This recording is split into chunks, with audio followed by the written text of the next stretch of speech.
A man stands in the hall of his home, where he sees two members in an intimate position. As soon as he saw them, his chest started to feel tighter and his breathing became harder and heavier, his legs became weaker and he fell to the floor, and he started sweating profoundly. The world around him seemed to dim, and the sounds of his mother calling him didn't reach him.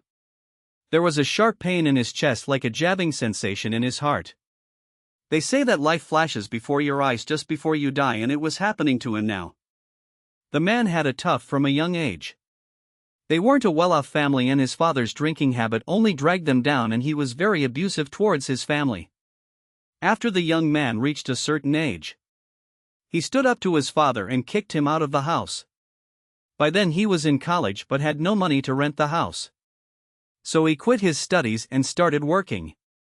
He took care of his mother and sister. His mother had suffered from PTSD from her abusive husband, and it was tough for her to move on. So he helped his mother pay for her therapist and took care of her daily, tending to her. His father, from the time he knew, always hit him. He didn't know. So he hated him. He had no time for his life. All he did was take care of his mother and sister, paying for her school. And after his sister completed college, she eloped with her lover in the college and didn't even call for her wedding. They were devastated. Both mother and son. He loved his sister and cared for her, and what she did number on him. He became sensitive issues, and that's when he met a woman in his construction job. They hit off well and it lasted 2 years. Then one night, he found her with the site manager, him groping her.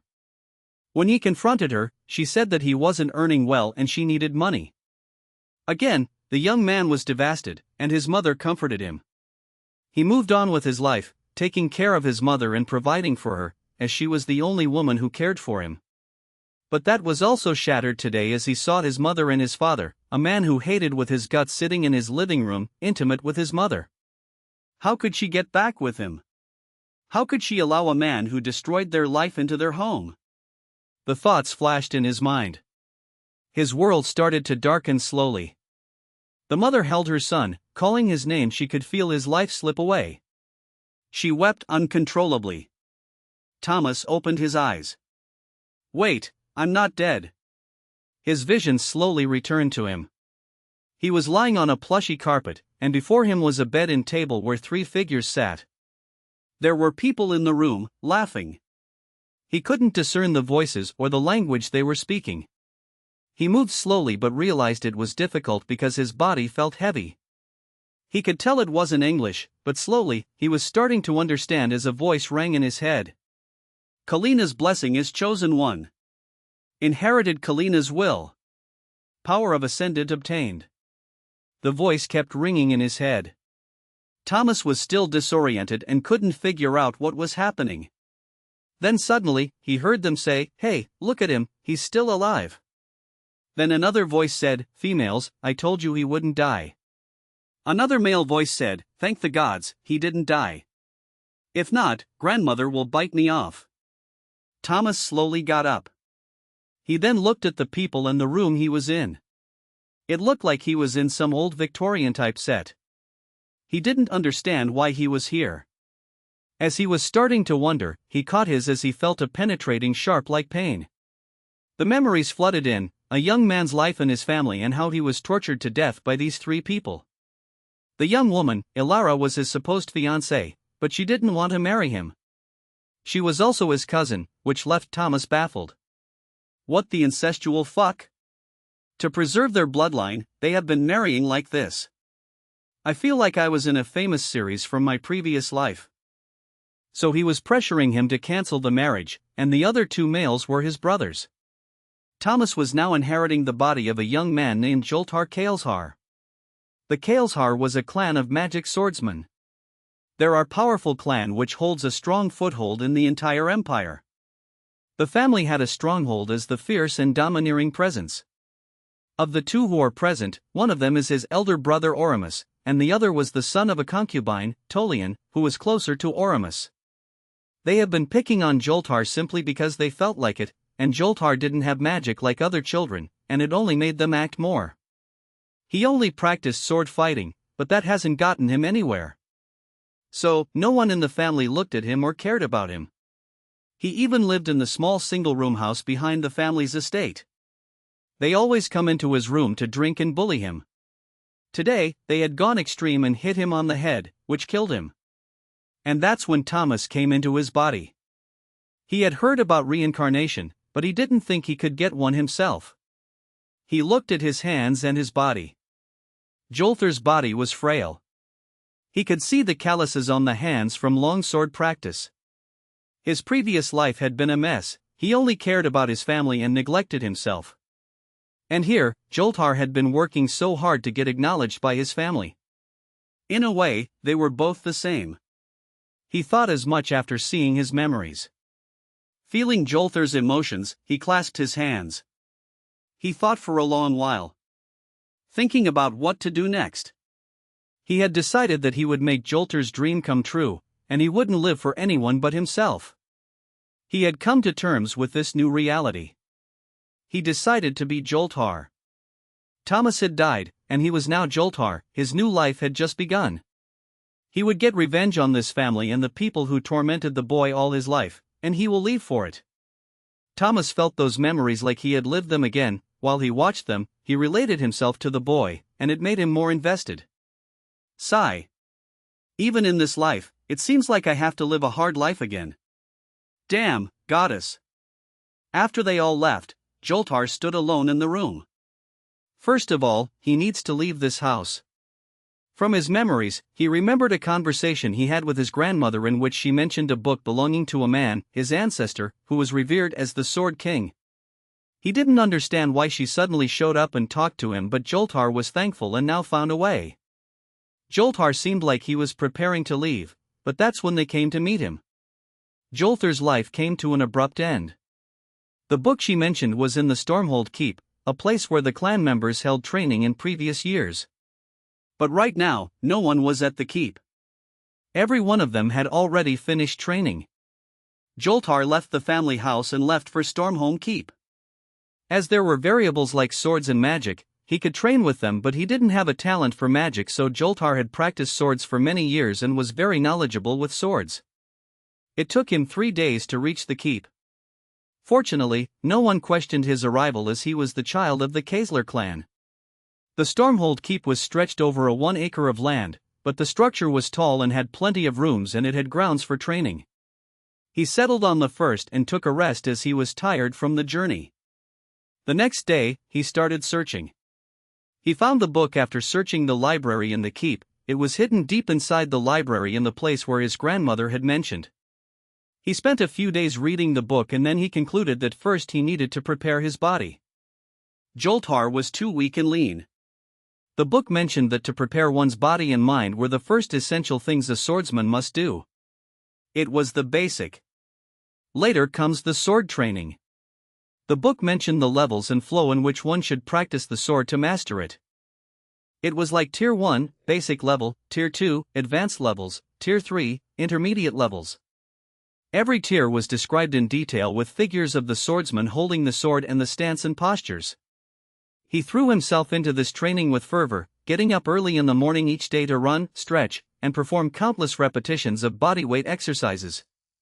At first, he struggled to understand.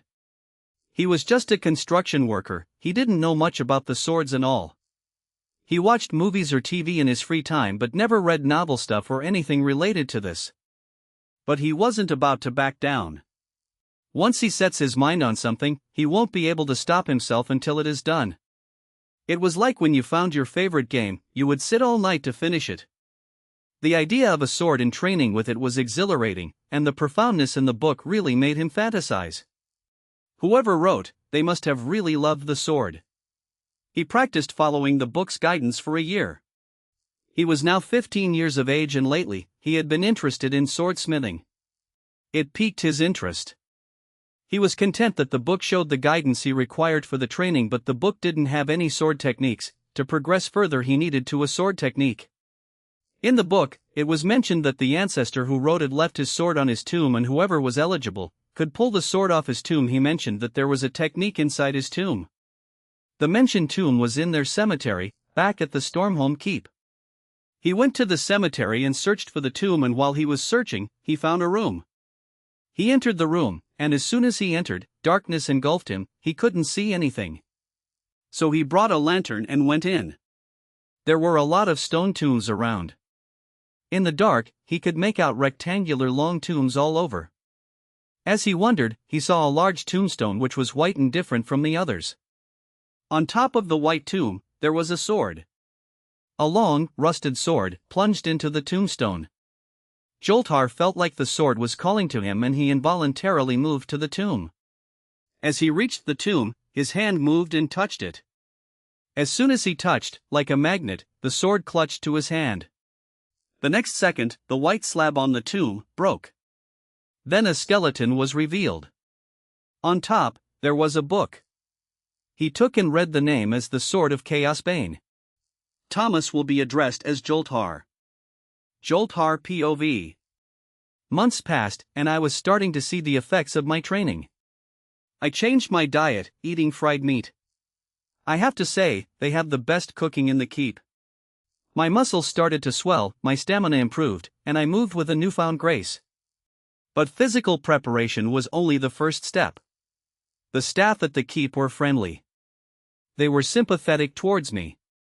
And few of them even encouraged me to keep doing what I believe. So far, everything is working out well for me.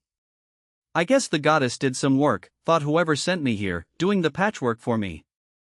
The book spoke at length about the importance of mental discipline and cultivating a calm and focused mind. I took up meditation, spending hours each day in solitude. At first, it was maddening, my thoughts were all over the place, and I couldn't sit still for more than a few minutes, with my eyes closed. But gradually, I learned to quiet the storm in my mind. Slowly, I calmed myself and my thoughts. The meditation helped me to keep myself sane and poised. I learned to control my emotions. Right now, I was sitting in my room, meditating. That's when I heard the voice again. Soul stabilized. Power of Voidrath in effect. Suddenly I could feel different, and my body started to radiate a purple smoke-like flame. It was coming from the pores of my skin. I was in a daze, looking at what was happening to me. Suddenly I felt something pressed upon me, like an invisible ton of weight dropped on me. I tried to resist, but it only made my body shudder and ache all over. I was alone, there was nobody in the room right now. I couldn't even think properly or find out what was happening to me. I was stuck there, not even able to move a single muscle. The purple flame-like energy was increasing, and it suddenly flared up. And then, out of nowhere, a figure dropped in front of me. Gritting my teeth, I could see that it was a woman dressed in a black gown flowing around her. As soon as she entered the room, the pain subsided, but not entirely. She was hovering before me and she was smiling at me. Fuck! This was all I could restrict. I will talk and you listen, so that you can be relieved of your pain, she said. Her voice was different than any woman he heard until now. I could only nod. A small smile crept onto the woman's face. Yes, I am the one who gave you a second chance. The reason you are like this is because you are extremely weak. The being stated directly. So grow stronger, and we will meet again. If I stay any longer, you will be fried into nothingness. She was speaking as if I were just like an ant. Like I didn't matter. I wanted to speak, but I barely held myself. And she said that she restricted her power, and what if she fully unleashed it? I could only imagine. Then I saw her move her hand towards my head, and a small golden light energy flowed from her fingertip towards my glabella. Power of Blessed One obtained. Then she said, I already gave you something to make things simpler for you. It will help you in times of danger and with your growth. I will take my leave now. With that, she disappeared. Puff, she was gone in an instant, leaving me there in shock. Ah! Right after she left, air rushed into my lungs, and I was panting really hard, sweating profusely. Stretching my legs and leaning back, I just stared at the space where she just disappeared. Fuck! What just happened? She came, talked, and left. And the only thing my brain registered was the word weak. She said that I was too weak to endure her presence. Just how powerful was she? Sigh. The purple energy was still radiating from me. Is it mana? No, it wasn't mana. Whatever it was, I could only use it for now to grow stronger and meet her again.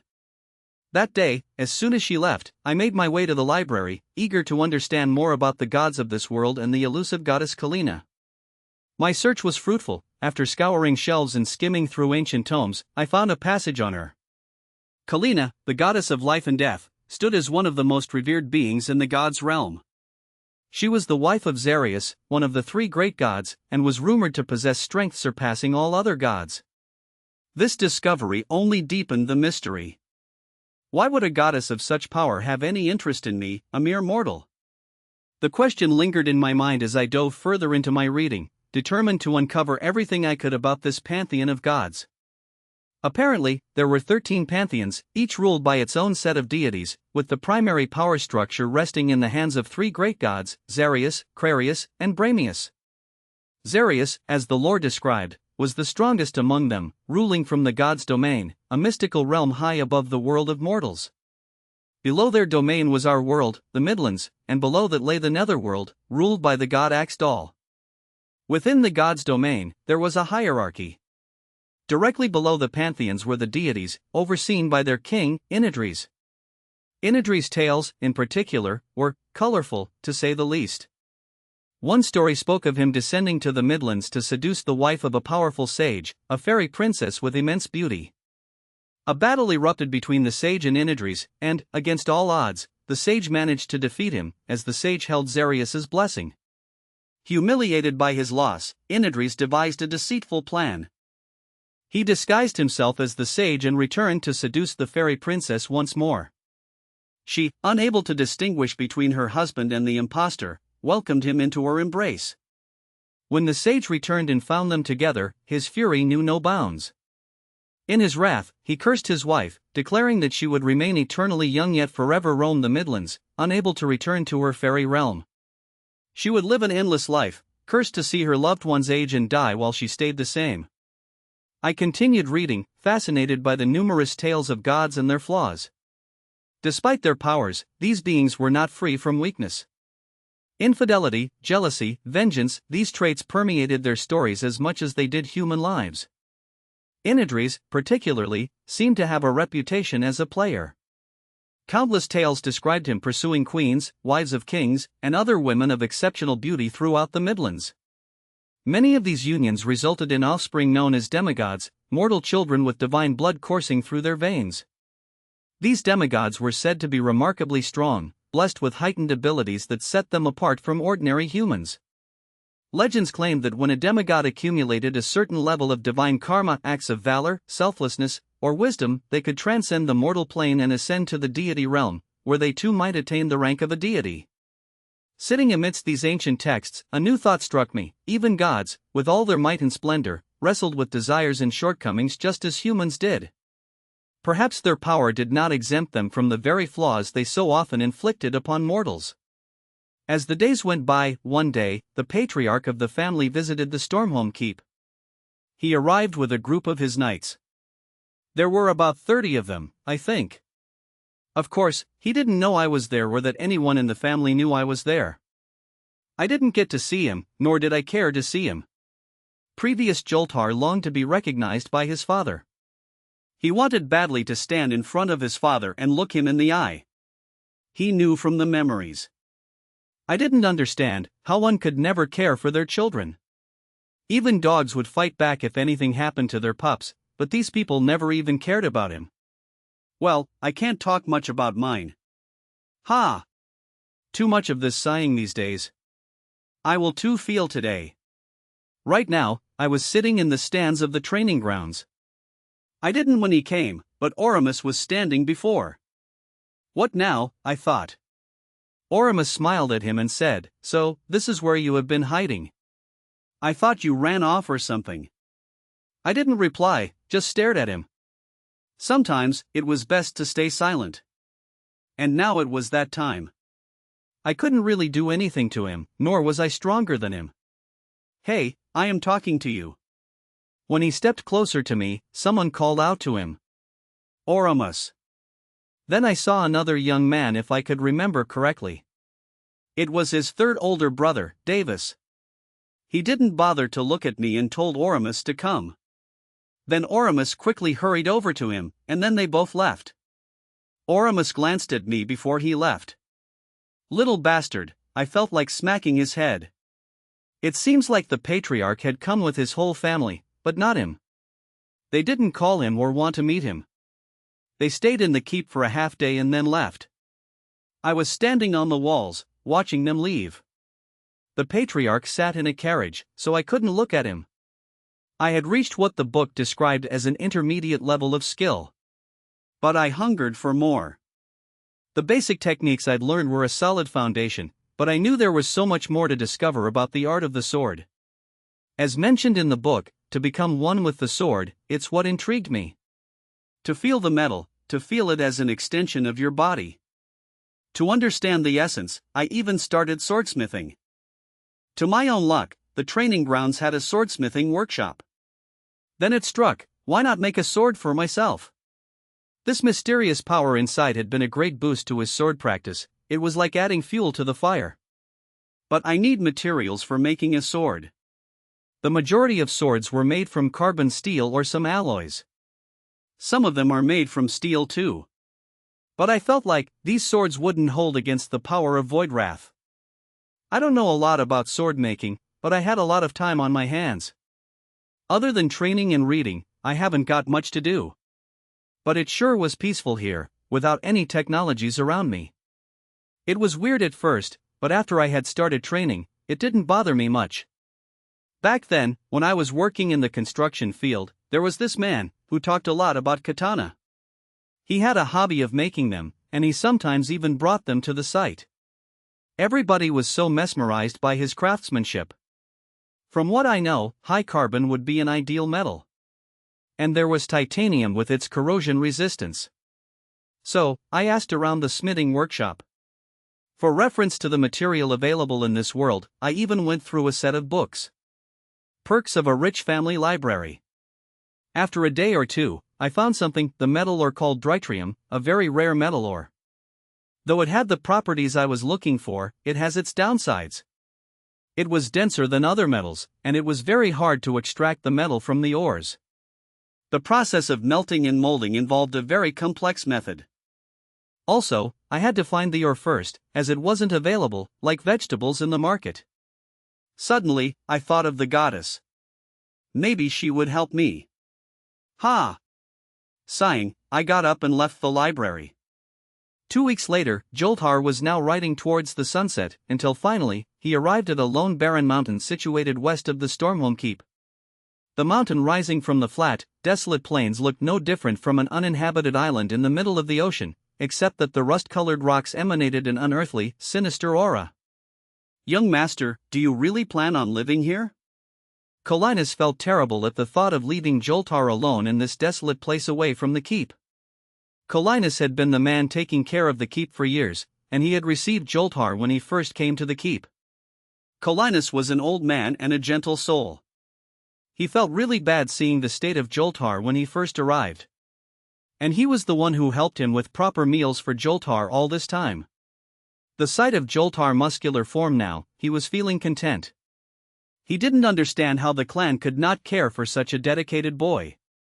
He didn't understand why he suddenly set out to train here in these mountains, and Joltar had requested that he bring him meat to here. On the contrary, Joltar liked this place a lot. He replied, "Yes, I do. This is the perfect place for me to concentrate on practicing my sword."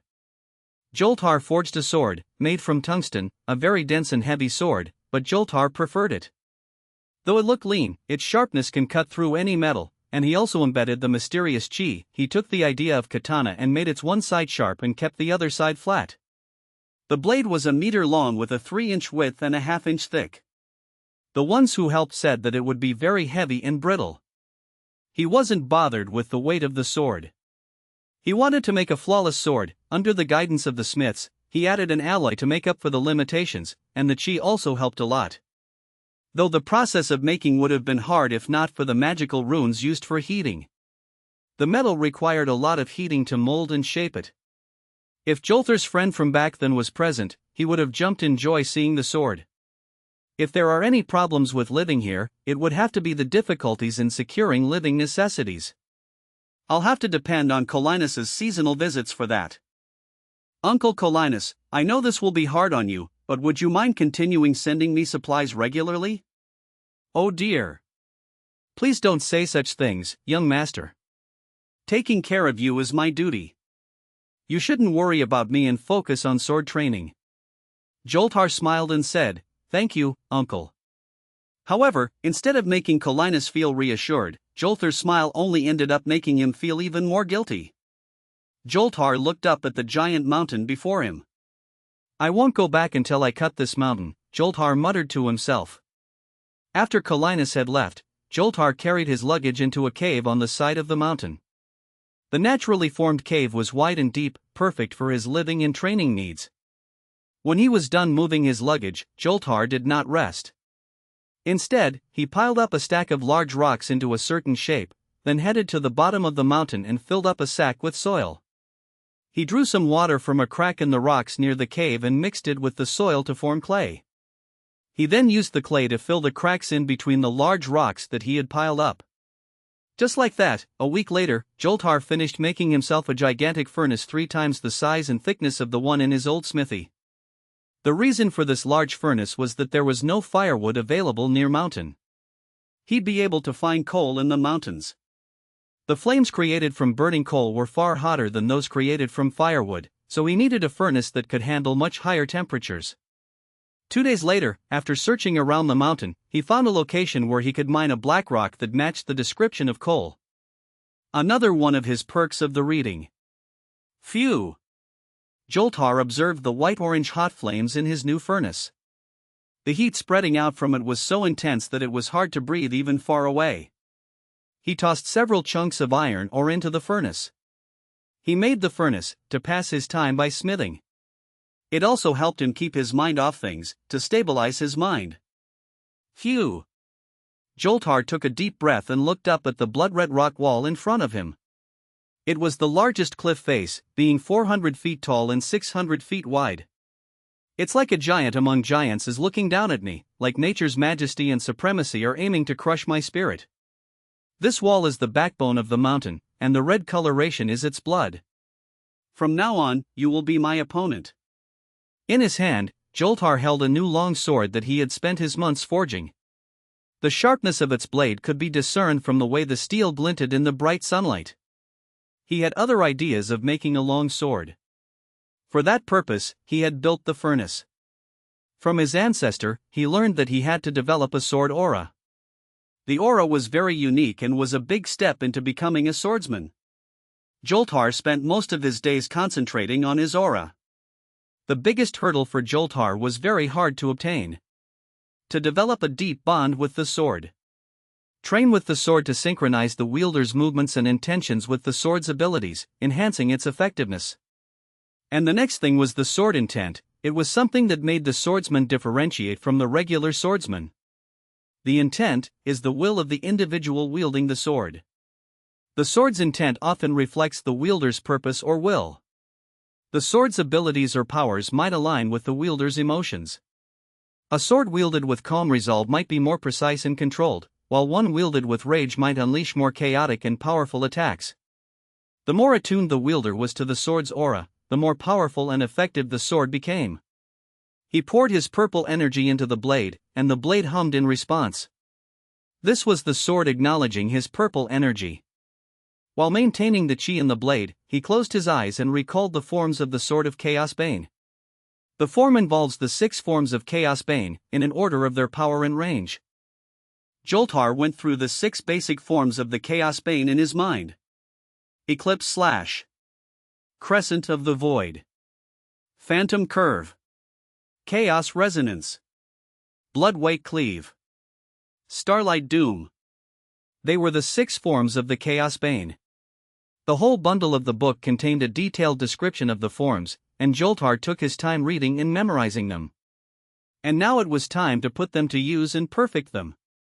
However, the really scary part of the 6 forms of the Chaos Bane could only be realized when the forms were combined and performed in conjunction. Its true strength was not the sum of the 6 individual forms, but the strength of the 6 forms multiplied together. Theoretically, simply by combining only 2 forms, one would be able to create 30 new forms. Adding that number to the original 6 basic forms, that would be 36 forms in total. And that was not the limit. The keyword there was theoretically. Not even Joltar knew if it would actually work, since his predecessor hadn't actually reached that level of mastery. He mentioned that in his journal. Right now, Joltar had only learned the first 3 of the 6 basic forms. Even then, it had taken him many repeated experiments and failures to iron out the mistakes and problems with the forms. Turning theoretical sword art into reality ended up being a lot harder than he thought it would be. He didn't know how much more time and effort it would take him to fix the remaining 3 forms, but he felt that as long as he kept trying, he'd surely succeed one day. The path of the sword. The current me is still standing at the beginning of that path. He turned to face the wall of the cave and swung his blade. A sword cried, and the wind rose. Year 1821, October 1st. This time of the year, the chill seemed to settle in, and people began to face the merciless winter. The cold can be very deadly, in most parts of the northern part of the empire. The main house of the Kaisler clan was present in the north, several miles away from the Glacier Mountains. The mountains, being cold in general, were even harsher during the winter. No one could survive the mountains, moving through these lands. The main house has been busy with the arrival of the guests. Today was the day of the wedding of the eldest son. He was getting married to the daughter of the Omnimagic clan, the Neymaries. They are said to be only second to the Kaisler. It was a proposal brought up by the Kaisler, and after a month of continuous discussions, they joined hands in the marital bliss. The estate was glowing in the decoratory setting, and the Kaisler showed off their wealth and presented itself as the most powerful and influential clan in the region. The wedding ceremony was a grand affair, with guests from all over the kingdom attending to witness the union of 2 powerful families. All sorts of flowers were hung from the ceiling and decorated through the rooms and halls. They weren't the only types of flowers. There were also yellow and light purple crocuses, copper and coral peonies, allium blooms in every known color, and lilies of the valley. All these flowers put little hints of sweetness in the air, which mixed in with the light smoke from the candles. Sitting in an arrangement not unlike the expectation for a court meeting, honored guests in their splendid attire waited. Some of them looked slightly different since they were from different parts of the kingdom or even the world. One of the men had a turban with many jewels and cloud-like white feathers, plus a lovely golden robe with a purple sash. The boy attendants near him were in similar garb. They all had somewhat darker complexions than most of the men there, not that such a thing was a problem. The only true problem was the height and width of some women's headdresses. Some people had to move their chairs just to get a proper view, which meant that other people had to move too because their space had been taken. Similar things had happened at court meetings, but it was more obvious here. Important servants, musicians, and all other kinds of employees were in the main hall, each one either standing by or moving to keep things running well. Neymaries' family sat together. They were all in some of the best clothes and accessories they had. Even the little maids-in-waiting had broad headdresses. Their girlish braids even had a few bejeweled pins. Their young little faces were haughty. They were still too young to know how to hide their egos in such a situation.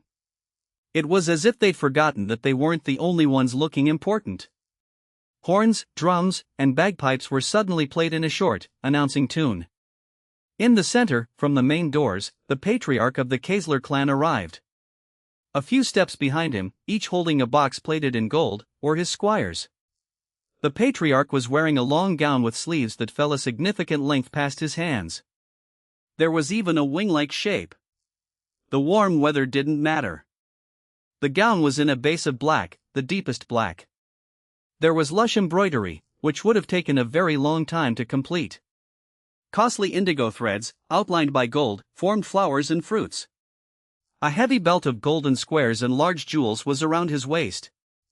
Attached to that belt, there was a sword with a bejeweled handle and similarly encrusted sheath. His fingers, even a thumb, had what were likely the largest and most boastful rings in the whole room. There were 3 necklaces. The first one was made of large, golden ovals and rectangles, each one with a few tiny and glittery stones in a seemingly random arrangement. Between each shape there were larger stones. It might have had 18 inches. The second necklace could have had around 24 inches. It was a complex chain of silver and gold links with many different angles. Some would have called it a birdcage chain. The third necklace might have had 30 inches, and it was a combination of things. Sections of birdcage chains like the previous necklace, sections of large stones set in precious metals, and sections of simple but costly and large beads. There were even 3 pendants of pearl clusters and dangling spangle chains. Over his shoulders, held up behind him by a handful of servants, there was the famous indigo cape with the ermine lining and family's crest. His hair was smoothly braided with little gems pinned in, similar to those little maids in waiting. The musician's drums seemed to match his feet as he slowly marched down the rug. His shoes were gold with black velvet bows and round pearls. The procession halted some distance from the platform bearing the throne. Then, carefully, they all had to turn around and move ahead a bit. The servants had to keep the cloth from twisting. He came to a halt before the Neymaris family, greeting the head of Neymaris family head. He was a man of regal stature with a commanding presence that demanded respect. It was a sight to behold to see both powerhouses, 2 powerful beings standing side by side. Then they both sat side by side, at the center of the room. The music stopped. From a door on one side of the room, a new man entered. The music started again, but this time it was a little tune with flutes. He was a priest from the temple in Adragon. 2 of his apprentices kept near him. The priest had a tall hat with fine silk patches in vertical rows. His gown had a pattern of silver and white that resembled flowing water. He quietly walked over to the center and stood in a spot behind the patriarch's cloak. Again, the music stopped. Those doors were opened again. Horns, flutes, drums, lyres, tambourines. Slow but triumphant music. The bride and the groom entered the room. Lady Liliana, the eldest daughter of Neymaris, and Laurel, the eldest son of Kaesler, strode side by side. They both were of the same age, in their mid-20s. Their march was even slower than the patriarch had been, a cautious march, a prudent march. Laurel's wedding attire was long golden robes, and Liliana wore a gown of delicate ivory lace. Her hair came down in loose waves, adorned with small white flowers that matched the ones in her bouquet. She was like a fairy. She moved with elegant purpose, likely with no vulgar thoughts, but her body was so delightfully womanly. She'd gained enough weight. She was back to her normal, pleasant figure. Her smaller waist enhanced the wider curves of her hips. Her bosom's shape, while adequately covered, was still eye-catching. She was holding a tiny bouquet of white roses in her belly. Her pale hands were clean and well-groomed, the rings making them seem even smaller. Her arms were only just slender enough. She was the brightest star. The elegant little canvas that had been turned into a piece of art. The beautiful maiden dressed in the most honorable and ostentatious clothing and jewels. The bride would soon have each piece of finery plucked and shucked away, bit by bit. Perhaps one would think she was purposely trying to be solemn, or maybe one would think she was emotionally overwhelmed and wanted to cry from pure joy. However, there was the idea that she was terribly uncomfortable in many ways, and she might even hate all the physical and metaphorical weight placed on her body. Whatever the reason, by the time Liliana was halfway down the room's wide aisle, she'd seemed to calm her nerves enough to merely pout like an upset child. At first, as the Laurel watched his bride, his eyes were ignited with lust. But then, as the little woman moved forward, something else mixed in with his feelings. She was so cute.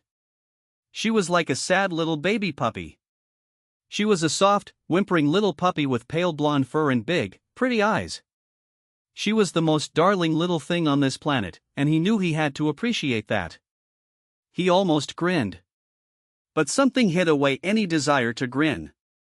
The couple took new positions, facing each other before the priest. The priest then spoke. It was technically a lecture.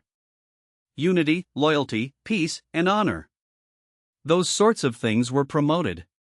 Laurel Brain only glossed over his words. They weren't very interesting to him. What was interesting was how Liliana's breathing had her chest rising and falling so evenly. Another interesting thing was how her lower lip quivered by only a trace at certain points. After a while, the priest finished his speech. The couple exchanged garlands. Then the groom tied a golden thread around her neck. It was a symbol that their marriage had been done in the presence of their family and a priest. Once that was done, a handful of even more servants entered the room. They had a second cloak.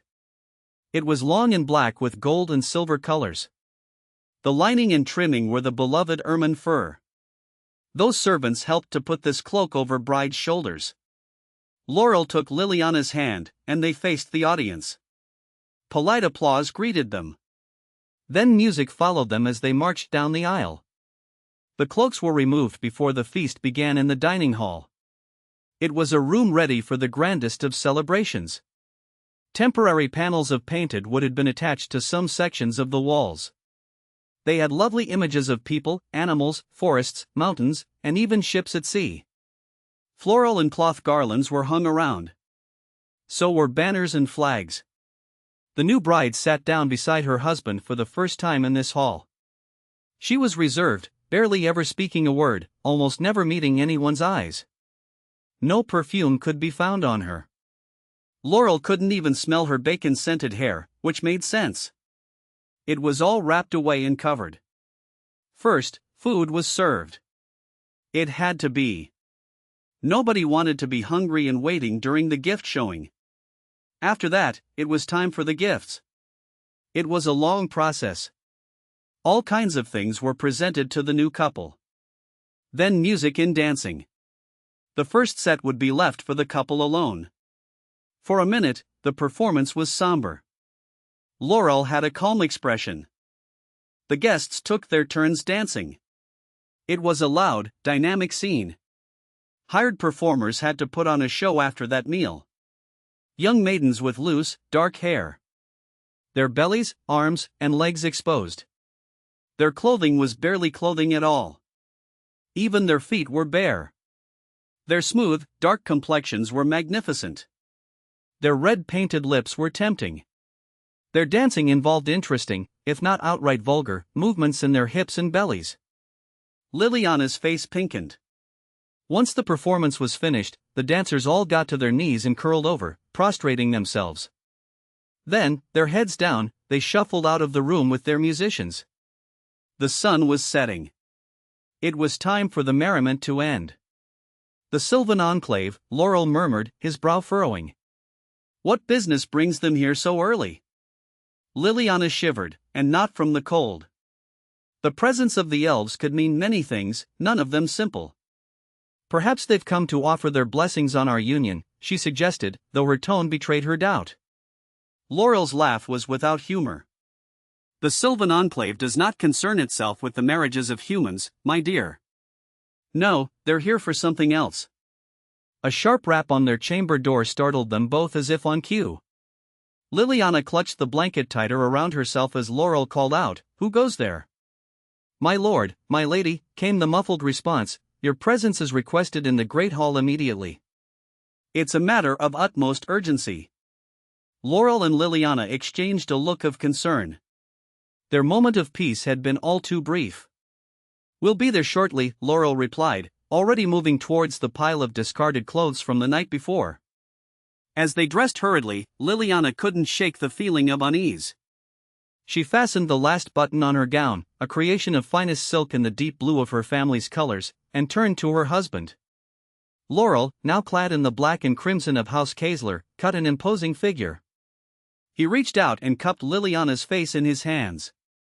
"Don't worry, it's not something we should trouble ourselves with." Liliana nodded, drawing strength from his words and the fire in his eyes. Together, they left the sanctuary of their chamber and descended into the unknown. **** The Great Hall of Sandornan was a marvel of architecture, its vaulted ceilings supported by massive columns of white marble veined with gold. Tapestries depicting the storied history of House Kaesler adorned the walls, their vibrant colors a stark contrast to the tense atmosphere that now permeated the air. As Laurel and Liliana entered, all the members of the house were already present, and his father, the clan patriarch, was seated at the center. Lord Selim Kaesler, the patriarch, remained stoic as he watched the hall. Beside him, Lady Eloan Kaesler, his wife, wore a blank expression when she saw both of them enter. Facing them were the elven emissaries from the Sylvan Enclave. Their leader, a tall, willowy figure with eyes like liquid silver, stepped forward. Lord Kaesler, the elf said, his voice melodious yet tinged with urgency. I am Thieler, emissary of the Sylvan Enclave. We bring grave tidings. The patriarch inclined his head respectfully. Speak, emissary Thieler. What news is so dire that it brings you to our doors at dawn? Thieler's eyes darted around the room before settling back on the newlyweds. The seers of the Enclave have had a vision. A darkness stirs in the north, beyond the Frostspine Mountains. The ancient enemy we thought long defeated is rising once more. A collective gasp rippled through the assembled crowd. Eloan felt her blood run cold. The ancient enemy, it could only mean one thing. The Niferites, she whispered, her voice barely audible. Thieler nodded solemnly. Indeed, my lady. Our visions show his corrupted forces massing in the frozen wastes. If left unchecked, they will sweep down upon our lands like a tide of death and decay. The oracle has told us about the upcoming doom. She implored us all to make haste and prepare for the war. As the war was imminent. The urgency in Thieler's words struck them all. We must immediately start praying to the great god Zarius, one of the elders in the hall shouted. Murmur erupted in the hall. The Niferites are said to be abyssal creatures that existed even before the gods existed, and they feed on souls and on the blood of gods. But Zarius had killed them long ago and sealed their bodies away in the frozen wastes. Lord Selim stepped forward, his voice booming in the cavernous hall.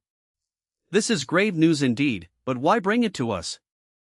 You should have taken this matter to the Emperor instead. A wry smile touched Thieler's lips. You underestimate your own importance, Lord Kaesler. The union of your house with House Neymaris has shifted the balance of power in these lands. Your combined strength may be the key to stopping this threat before it engulfs us all. Liliana felt Laurel tense beside her. She knew he was thinking the same thing she was. Their marriage, meant to bring peace, might now be the catalyst for war. What would you propose we do then? The patriarch asked, his voice steady despite the weight of the moment. Thieler's silver eyes seemed to bore into them. We propose an alliance. In a few days, there will be a meeting held in the Empire, and if we share the same goal, then I ask the Lord to join us in the meeting. Liliana's mind reeled. This was not how she had imagined spending her first days as a married woman. She had dreamed of quiet moments with Laurel, of learning to navigate their new life together. Instead, they were being thrust into the heart of a conflict that threatened to engulf the entire world. As if sensing her turmoil, Laurel squeezed her hand gently. The patriarch fell silent for a moment and pondered. When he spoke, his voice was blank and devoid of emotion. The threat of the Niferites may indeed be dangerous, but he couldn't just agree with the alliance. There were other powerhouses in the Empire, and he needed to act based on their motives, considering his own interests as well. We will need time to consider this proposal, emissary Thieler. Such decisions cannot be made lightly. Thieler bowed his head in acknowledgement. Of course, my lord. But I implore you to decide quickly. Every day we delay, which gives the enemy more time to gather his strength. Lord Selim cleared his throat, drawing everyone's attention. I will send my word very soon. Liliana felt a touch on her arm as the assembly began to disperse. She turned to see Lady Eloan, looking at her with concern. Come, my dear, Eloan said softly. Let us talk in private. Liliana looked to Laurel, who nodded encouragingly. Go. I need to speak with my father. We'll meet again soon. With a heavy heart, Liliana followed her mother-in-law out of the great hall and into the quiet solitude of the family's private gardens. The whole house had turned into a chatter as the patriarch had left. This was a huge deal, and the children of the house saw it as an opportunity to prove their worth and earn the approval of their father. The clan had started to undergo major changes, and it would be for the upcoming war. As the world shifted and alliances formed in the south, a very different scene was unfolding in the frozen north. Far beyond the politics and machinations of the great houses, where the ice mountains pierced the sky like the teeth of some primordial beast, a lone figure stood in defiance of nature itself. The young man's breath misted in the frigid air, but he showed no signs of discomfort. Two scabbards hung at his waist, their presence a promise of lethal skill. In his hands, he held a long sword, gripping it with the familiarity of a master and his chosen instrument. His long black hair fluttered in the cold wind as it whistled past him. The long black robe was tight at the waist, and his forearms rippled with power as he tightened his grip around the handle of the sword. His gaze was fixed on the towering mountain before him, his eyes reflecting a determination that bordered on the inhuman. His lone 6'2" figure stood in the snowy barren land, with the breeze getting stronger and the clouds starting to form above him. As he stood there, a change began to occur. A faint golden hue emanated from his body, growing stronger with each passing moment. The air around him began to shimmer with heat, the snow at his feet melting away as if spring had come in an instant. The cold breeze that howled around him seemed to have no effect. It was as if the elements themselves recognized his mastery and bowed before him. With a controlled breath, the young man raised his sword. The movement was deliberate, almost agonizingly slow, but laden with a profound power that made the very air tremble. "Voidslash," he intoned, his voice carrying the weight of cosmic forces. The sword fell, and with it, reality itself seemed to tear. A golden arc of light, brilliant and terrible, erupted from the blade. It shot forward with impossible speed, cleaving the land as it passed. Snow, rock, and air parted before it like water. When the arc of light struck the mountain, there was a moment of absolute silence. Then, with a sound like the world being born anew, the mountain split in two. But the Voidslash did not stop there. It continued onwards, sundering peak after peak, leaving a path of destruction that stretched beyond the horizon. The ground shook violently, the reverberations of the strike echoing through the earth like the footsteps of giants. The very air seemed to pause, the falling snow suspended for a heartbeat before resuming its descent. Through it all, the young man stood unmoved. Not a single pebble touched him, not a single snowflake marred his form. He was an island of perfect calm in a sea of chaos. As the echoes of his strike faded and the dust began to settle, the young man's expression remained unchanged. Where others might have felt triumph or awe at such a display of power, he felt only a gnawing dissatisfaction. In his mind, he was still lacking, still not strong enough for the trials that lay ahead. Asterisk. As the dust settled and the echoes of his earth-shattering attack faded into the distance, the young man remained motionless, his eyes fixed on the devastation before him. The once proud mountain range now lay in ruins, a testament to the young warrior's incredible power. From behind him came the sound of labored breathing and the crunch of debris underfoot. An old man, his face weathered by time and experience, struggled through the wreckage towards the young man. Despite the difficulty of his journey, determination shone in his eyes. "Young Master Joltar," the old man called out as he finally reached the stoic warrior, "are you all right? What in the heaven's name is this?" Joltar turned to face the newcomer, his expression softening almost imperceptibly. He sheathed his long sword into one of the scabbards at his waist with practiced ease. "Ah, Uncle Colinus," Joltar replied, his voice carrying a hint of warmth that had been absent during his training. "I'm sorry. It was my goal to slash this mountain, and I have accomplished that now. Shall we leave?" Colinus's eyes widened in surprise and delight. The old man had been visiting periodically to check on his young master, but Joltar had never before expressed a willingness to leave the mountain. This simple statement filled Colinus with joy. As they began their journey back to Stormholm Keep, Colinus couldn't help but marvel at the young man beside him. He had seen his fair share of swordsmanship in his long life, but what Joltar had just accomplished shook him to his core. To possess such devastating power at such a young age, it was almost beyond comprehension. The old man found himself wondering just how strong Joltar truly was and what fate had in store for this prodigious warrior. The trek back to Stormholm Keep was long, but Joltar showed no signs of fatigue.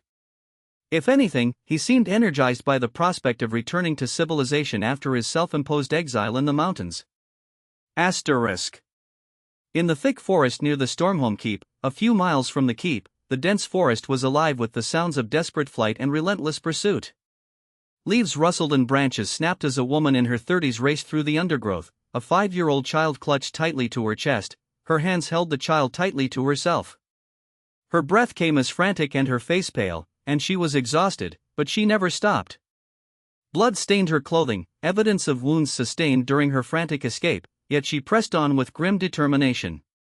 Behind her, closing in with every passing moment, were her pursuers, men dressed in nondescript gray clothing, their faces obscured but their intent clear in the ferocity of their chase. They couldn't be described as their faces were also covered by the gray cloth, leaving only the eyes. For a week, this deadly game of cat and mouse had played out in the wilderness, but now it was drawing to its inevitable conclusion. Though she didn't know for how much time she had been running, she fought and killed, and their pursuers were relentless. The woman burst out of the tree-line onto a well-worn path, hope flaring in her eyes at the sight of open ground. But fate had other plans. A dagger, thrown with deadly accuracy, embedded itself in her upper shoulder. With a cry of pain, she stumbled and fell, her body curling protectively around the child as they hit the ground. In moments, the gray-clad men had surrounded her, their weapons drawn and gleaming in the dappled forest light. One man, clearly the leader, stepped forward, his voice cold and devoid of mercy. "Woman, hand over the child and meet your death," he demanded. Another of the pursuers, his breath coming in ragged gasps, spoke up. "Why don't we take her to the woods before killing her?